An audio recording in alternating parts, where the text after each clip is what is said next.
thanks for inviting me. I'm Dennis from 10 Foot Pole. I'm doing okay. I was sick for a while, but I don't know if I had the coronavirus or whether I just randomly got sick, but I was really sick for a while and coughing for about a month. So, but we didn't have any testing here at the time. It was a couple months back before anyone was taking it really seriously. So I was a little bit scared and kind of worried about, the big questions. I tried to make my peace with it and just move on. I got better, so I don't have any complaints, but I'm wish best wishes and safety and security for everybody who's going through it right now. But I've basically been home for a while. Haven't had a haircut in a few months now. And I've just been working on a record, on a 10 Foot Pole acoustic record called Simmer Down, and that gave me something to kind of focus on. I'm a sound engineer for live shows, but there aren't any live shows going on right now, so I was putting all my time into making this record. It's the first time I've made a record as an engineer, so I'm really excited about it. It sounds good. Maybe I'll play a little bit of a song later for you. Radio dictates what you hear. No, we're not here. Your brainwashed mind full of stupid shit. We started the band when we were in junior high school. Scott was actually the drummer originally, and we kind of developed over the years and did our thing and did some touring as Scared Straight, and eventually turned it into 10 Foot Pole. And the guys in the band were really excited in the band. 1994 when Rev came out, and we got an offer to tour with the Offspring in Europe, and the Offspring was just had the smash hit. It literally was called Smash, and they asked us to play with them, and we couldn't because of Scott's baseball season. So it's a long story, but the condensed version is basically that the guys in the band wanted to tour and play shows, and that with Scott's baseball season and other things going on with his life, he just couldn't commit to doing anything. And I kind of felt like, if we were going to try to keep a band together for a whole year to wait for him to get off baseball, we needed a little more of a commitment to kind of make it worthwhile, to make it worth waiting around for the whole year and preparing. So we decided to get a new singer, and I decided to audition because since I wrote most of the songs, especially the lyrics, I kind of felt like, well, I should at least give it a shot. And so I started practicing singing, and I didn't know if I could do it, honestly. I didn't know if I could be powerful enough for a punk band to be able to yell and be really aggressive. And it took a while, but we've kind of felt like we got there. We had a couple other guys who were trying out, who seemed interesting, but at the end of the day, a lot of it had to do with just the reliability factor. I knew that I could depend on myself, that I wouldn't quit. As you could tell, it's 30 years later or something, I'm still doing it. But I knew that I would stick with it, and that we would never be in a position of not being able to be a band because the singer quit or something. So so that's what we did, and for better or for worse. I mean, maybe the band would have done better. For sure the band probably would have done better if we just stayed how we were. But at the time we were kids, and we just wanted to go out and have fun and tour and be a band, and we weren't thinking about the long-term sales, or we weren't even thinking about, we thought about it, but we weren't, it never entered our minds that to not do it. It was just kind of well, we want to be a band, and he's busy playing baseball, so we got to make this choice and just go with it. And we did, and I've had a lot of great years and a lot of fun over the years, and that's the path we took, and for better or for worse, that's what happened, and but there's been some great times and some rough times since then. And your mom never knew why he giggled when he saw you. Oh man, please stay a while. I know at first I seemed too busy. I think the main difference is perspective. That as Scared Straight, we were teenagers, and we had our whole lives ahead of us, and we could do anything we wanted. But at the time, we thought, oh, let's play some music, and it was fun, but we didn't really take it very seriously. We didn't really appreciate it that much. And we had a good time, and we were driven to do what we did. But I think now, looking back, I kind of being able to see my whole life and what's important to me and what isn't important to me. I kind of value music more, and I value kind of the people that like the band and kind of pay attention to it more, because it's not just something that's just casual. It's something that I really like doing, and even though I could have done other things with my life, I keep doing this. So I kind of protect it more and value it more, and I devote more time to writing songs and practicing. I try to sing and play like pretty much every day. So I'd say that's a big difference. I hope you find, oh, I hope you find, I hope you find the place you're looking. Is this, but of course my favorite is the one that I just did.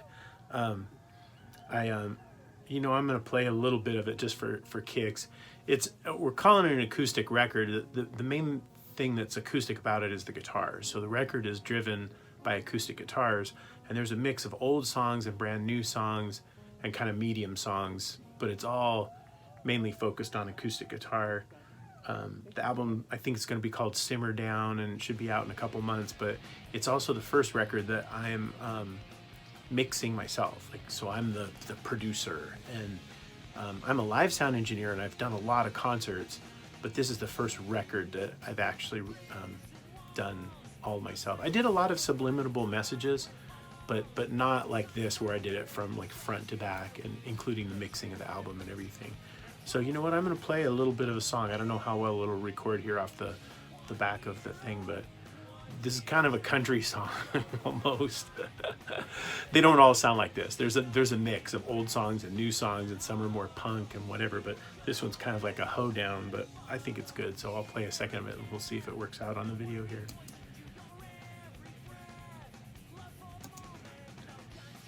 In 1985, we packed a car and took a drive, heading out to meet our fate and play our song.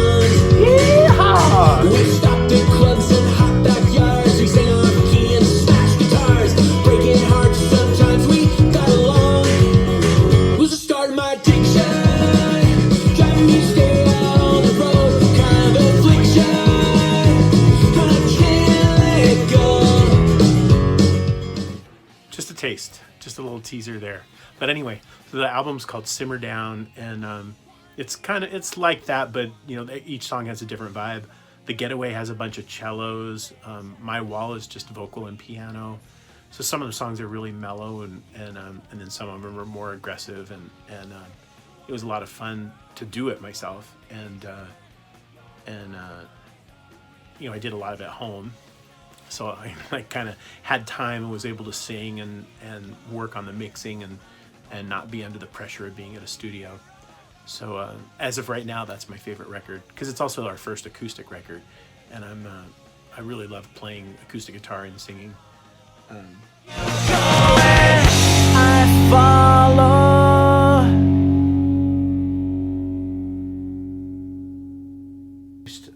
The song Daddy. The background behind the song Daddy was Scott was still in the band, I think. Yeah, Scott was still in the band, and we were playing in Quebec City. We were playing Snow Jam, and it was actually the first time I went snowboarding. They gave us some snowboarding outfits, like gear, and took us up on the mountain.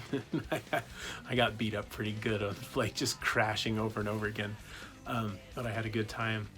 But while I was there, my girlfriend at the time called me and on the phone, and so the song Daddy is basically inspired by that phone call. It just is that phone call. She said something like her dad had broken a plate over her head. He got mad at her and hit her with a dinner plate, and it broke. And I was like, pretty shocked, because he's kind of an older guy, and I had no idea that that kind of thing would happen. But the thing that struck me the most about it was that she spent most of the phone call kind of defending him, kind of apologizing for him and saying, you know, hey, it was all my fault, you know. I can't remember exactly what she said, but that's where the song evolved from, was kind of from that feeling of kind of the odd thing of listening to a phone call where it's a lot of it was kind of like self-blaming, and anyway, it turned, and that was one of the first songs that I sang, but you know, when I first wrote it, I didn't know I would be the one to sing it, I think, but that was just kind of how, that's for me kind of how songwriting is in general. Like, it might be complete fiction, or it might be something that's, you know, partly true or completely true. Like, Kicked Out of Kindergarten is like autobiographical. Like, everything in Kicked Out of Kindergarten pretty much happened. You know, there was a few things I embellished or forgot and it kind of changed, but you know, or like songs like Old Man are about my grandpas, but I actually took part of each grandpa's life and put them together in one song. Like, I had one grandpa who lived in the place where no one locked their doors, but I had the other grandpa was the one who always told me stories, but I kind of put him into one super grandpa story. But anyway, so yeah, so that's why I kept singing. That's why I wanted to be the singer, was because songwriting is telling a story, and I felt like it was my story to tell, and it was already kind of awkward that I had like given my stories to Scott to sing, like Grandpa, Old Man, but the idea of bringing someone new in to sing my stories just didn't make sense. So that's why I did it myself, and I'm glad I did, because I'm sure any other singer we brought in would have been gone by now anyway, and maybe that'd be better. Maybe I'd have like a better career or something. I'd stop goofing around with music, but I do love it and I keep doing it. So that's my story.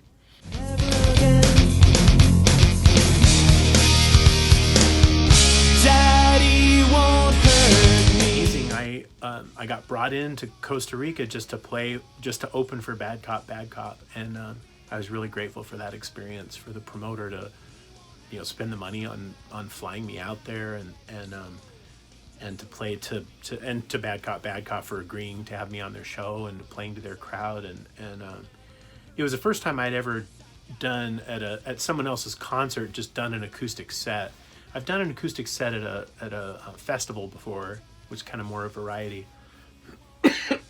Excuse me, but it was the first time that I ever, like, in the middle of a punk night rock show, just I play acoustic guitar and sing, and people were kind, and I had a great time. I hope you all did too. So it turned out okay, and it's a little weird to be playing an acoustic guitar at a rock show, but I just love doing it. And if you guys want to hear it, I'm down to play more. Especially now that I have an acoustic record, maybe I'll do more acoustic touring, because there's something pure about singing with an acoustic guitar, and really can hear the vocal, and I also love not necessarily having a drummer where I can just like stop anytime I want and tell a little story in the middle of the song. Or I could play slow if I want and not have someone behind me going like, no, it goes this fast. Anyway. This time it was all my fault. I'll be a good girl. Well, the process of writing the songs, that's one thing that's been interesting the last few years. So I've been touring around. I have a poster up of Weird Al Yankovic there in the corner. He's one of my my recent customers. But you know, I go on tour with people like Weird Al, and and it might be like a 12 or 15 hour workday, but somewhere in the middle of it, during lunch or a evening break, I try to just get away and grab an acoustic guitar and just, you know, sing a song or something. Maybe I'll do one right now just for kicks. But you know, I'll just grab a guitar and not even, you know, worry too much about it. Like, sometimes just go out on the sidewalk and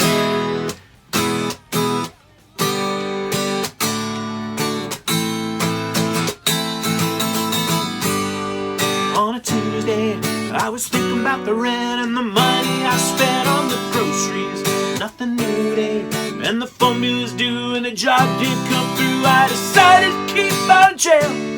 So I'm looking for something to sell. My bikes are all on my guitars, no one wants them. Well, they cost me a lot yesterday. Have some ruins of fate. I guess I'll regret it someday. I know you're ready to move on beyond me, but maybe if I'm cool, there's hope for a sequel. Anyway, so while I'm on tour, I just take a little break and go out and sing. Usually I warm up, by the way. I don't always just go for it like that, a little scratchy. But I would do that every day, like just grab a guitar and start singing, and sometimes go out on the sidewalk, or sometimes I'd have a real show and go play in a little venue, maybe a little brewery or something where they do little gigs on the patio or something. And but I do that every day. And so I was writing songs on the road with these other artists and practicing my songs in front of people on the sidewalk. And so a lot of the songs were developed in those conditions. Same with Escalating Quickly. And so Simmer Down, I can't remember how many there are, maybe 7 brand new songs on it. But I think it's kind of interesting because you can hear how a 10-foot pole song might develop. Normally I might write it on an acoustic and then later like make the drums faster and add distorted guitars and make it like more rock. But Simmer Down is kind of like, what if I didn't do that? What if I even made it more slow? A lot of times on acoustic guitar I'll play it real aggressively and raw, but on Simmer Down, like recording it, kind of sometimes brought out a more mellow side and just tried to really make it sound good, so the stuff sounds pretty. So Simmer Down, and that's why I called it Simmer Down. It's because you had Escalating Quickly with us like having dueling guitars and getting excited, and Simmer Down was kind of relaxing, and even for an acoustic, like you've seen me play live, it's pretty aggressive usually, but even for acoustic I like kind of really like slowed down and tried to play it right and make it pretty, and I think you did, and so I'm excited about it, and I hope you like it too. I poured sugar in their gas tank. The proud Mustang got so sick. That day we learned the lesson. Don't be a dick.